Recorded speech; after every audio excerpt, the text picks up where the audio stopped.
14-7.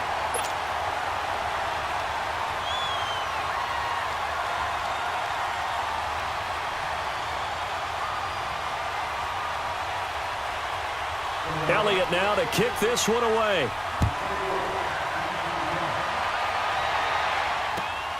This is fielded at the goal line.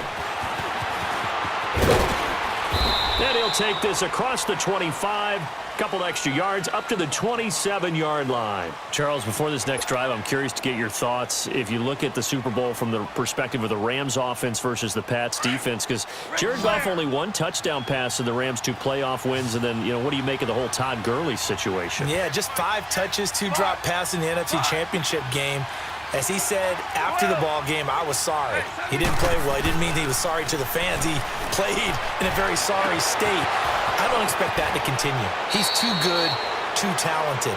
I would expect a big game out of Todd Gurley, but the late season acquisition of C.J. Anderson gives them a great backstop at the running back position, and they may have to throw the ball a little bit more in this game. We'll see if Jared Goff and those excellent receivers are up to the task. And it pops free. The collision there jarred the ball loose and brings up second down. They went with a dime look on defense. 2 extra defensive backs on the field and covered up essentially every blade of grass. That allowed them to disrupt the play. Open man right side is Cup, complete. And he is tackled inside the 40, not quite to the 35. The Rams going to go ahead and use the first of their timeouts as the clock will stop with 21 seconds to go here in the first half. On 1st and 10, Goff forced out to his left. Now he's going to let it go deep left side. And that is incomplete. Down to 15 seconds now. That time trying to find Gerald Everett. And that'll bring up second down. Line of scrimmage, again the 37 as they line up 2nd and 10. Back to the air. Goff on 2nd down. And that'll be incomplete with 11 seconds remaining now. He was looking for Todd Gurley. And it'll bring up 3rd down. Now they face a 3rd and 10 after back-to-back incompletions. Yes, sir. Yes, sir.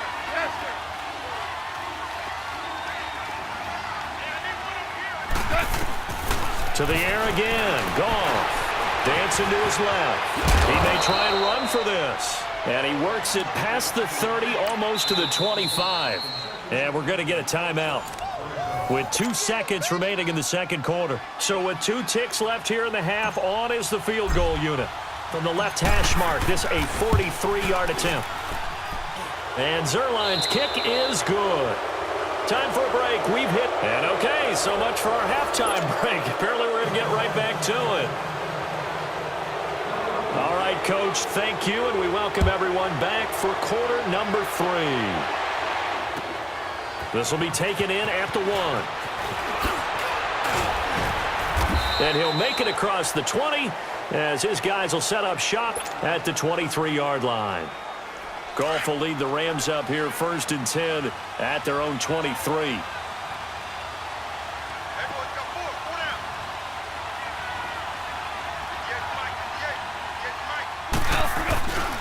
The third quarter starts with a run by Gurley. And he'll wind up losing yardage here back at the 21-yard line. It's a loss of 2 there, bringing up 2nd down. While that play was unsuccessful to start the second half, I'm not sure that you just totally abandon what you do running the football. Maybe you make some adjustments in your run game and do things a little bit differently, but that doesn't necessarily mean you just go to the pass and do nothing else. On 2nd down, here's Goff. And he's able to get up here to the 26. It's a 4-yard pickup, and they're going to face a 3rd down. The Rams on 3rd down. A perfect 3 for 3 as they look to keep that streak going. This is 3rd and 8. Out of the gun, Goff. Dumps it off to Gurley. And he's taken down, but able to slip across the 35. A nice pick up there, 10 yards, and it'll move the sticks. And we see another pitch and catch there to the running back. This position just continues to evolve.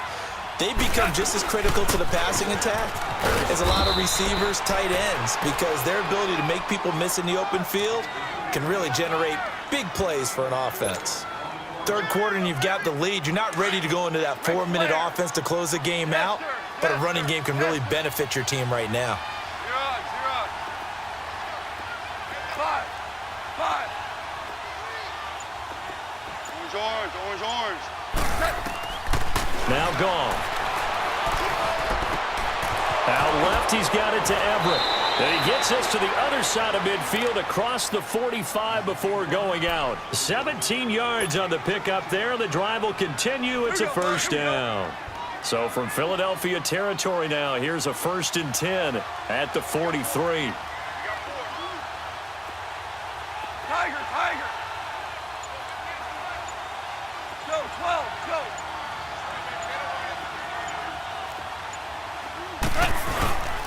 They run. It's Gurley.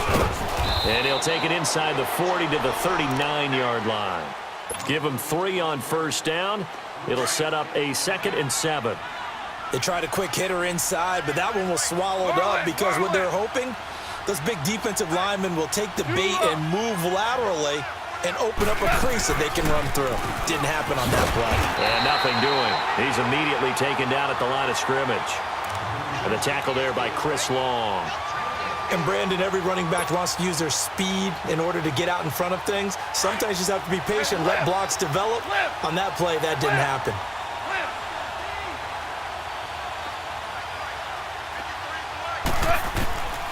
From the gun on third down, Goff. He's going to flip one out here to his running back. And he'll go down here at the 35-yard line. A gain of 4 on the play, and that'll bring up 4th down. Here we go on 4th. Goff. And my goodness, this is incomplete. No luck for the Rams as they fail here on 4th down. And the Eagles defense able to hold. Well, with that incompletion, let's look back, Charles, to the NFC title game. We had 2 excellent conference championship games, but on the NFC side, the Rams winning in overtime thanks to Greg Zuerlein. He had 2 huge kicks, but that was really overshadowed because afterwards, obviously, everyone talking about the no call. Yeah, and we should be talking about Legatron. A 48-yarder to get them to overtime. The 57-yarder to win it in overtime.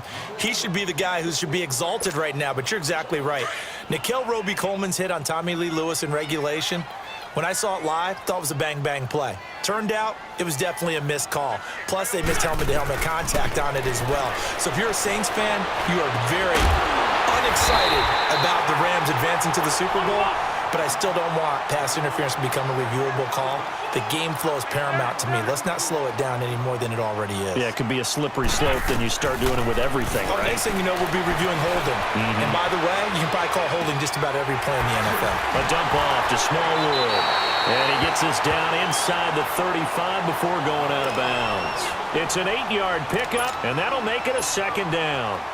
Everyone's got to be able to catch the football. Doesn't matter what position you play, but if you're on offense, be aware a ball may come your way.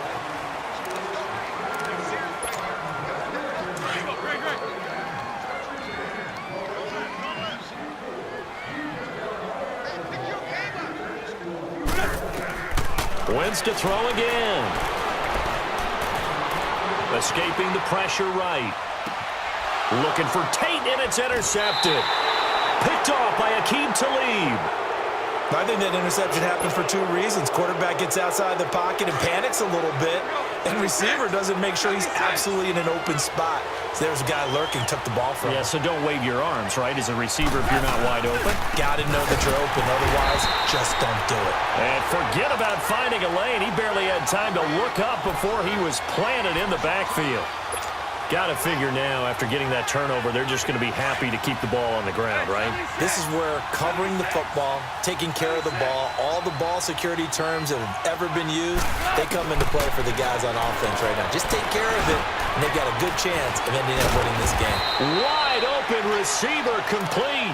And he almost gets this to the 30, taken down about a yard shy. It's a pickup of 16 there, and it'll lead to a new set of downs. 2 for 1. Slot, 180.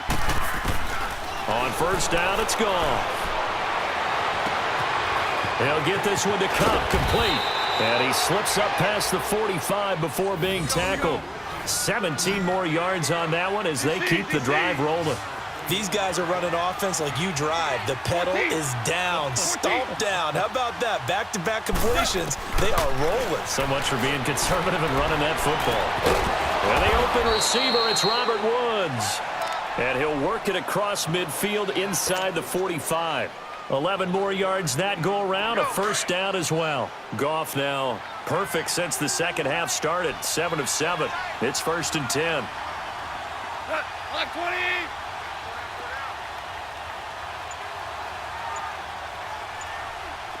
Hey, 5.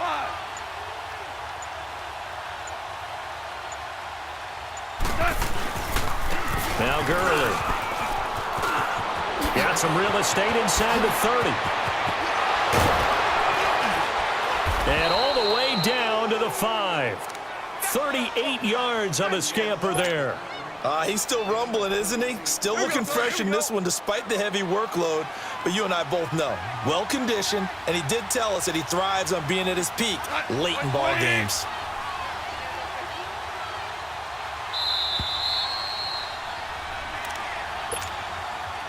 A good chance now to put this game on ice. This is 1st and goal.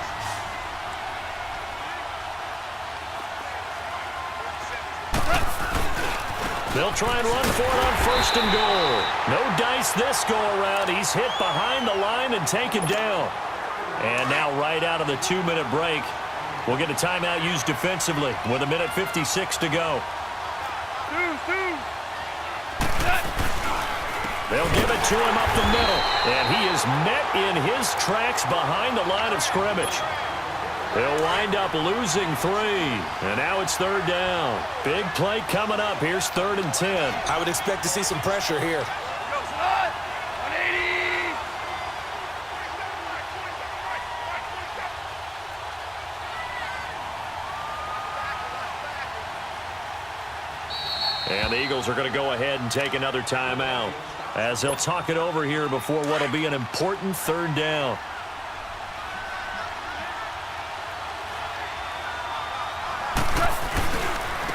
Gurley.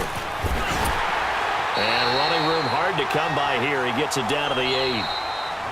And now we're going to get a timeout here called by the defense as they'll head to the sideline and talk over what to do next. And Zerline's kick is good. And that will open the lead up now to 20-7. So they settle for just the 3, but clearly right now anything helps trying to salt this one away in the 4th. Without a doubt, obviously a touchdown probably would have been the final nail to finish this thing off, but it's still ate up time, got points. So while it's not a mission accomplished, it's darn close. And nice work on the return as they'll start their drive just past the 30-yard line. The Eagles offense now, they head back on the field. And there are parts of their last drive they'd like to emulate. And, of course, they'd like to forget the inning, the interception. But they did put together, Charles, a nice sustained drive to get him down the field. Yeah, and unfortunately for them, the only thing that matters is part 2, right? Because... And at the 7-yard line, the catch is made. And oh, so close as he takes it all the way to the 2-yard line. And at this stage, down in the second half, looks like they just wanted to find a way to get it in the hands of their playmaker, and they did. I think you're exactly right. I don't think the coordinator's looking at his play sheet and trying to figure out which play will work well. He's trying to figure out how to get the ball to the playmaker that you just described. Looking down at that sheet, you find people plays, not necessarily X's and O's, and that's exactly what they did there.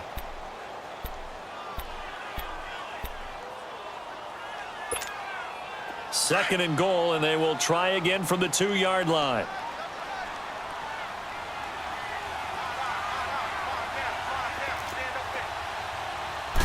Now Wentz will keep it. And I think they stopped him again. They did at the 1-yard line. Officially no gain on the sneak. Kind of a wasted play there, and now it's 3rd down. They'll try to run with a J. And he'll get nothing out of that one. What a stand so far defensively, and now that's going to bring up a 4th and goal.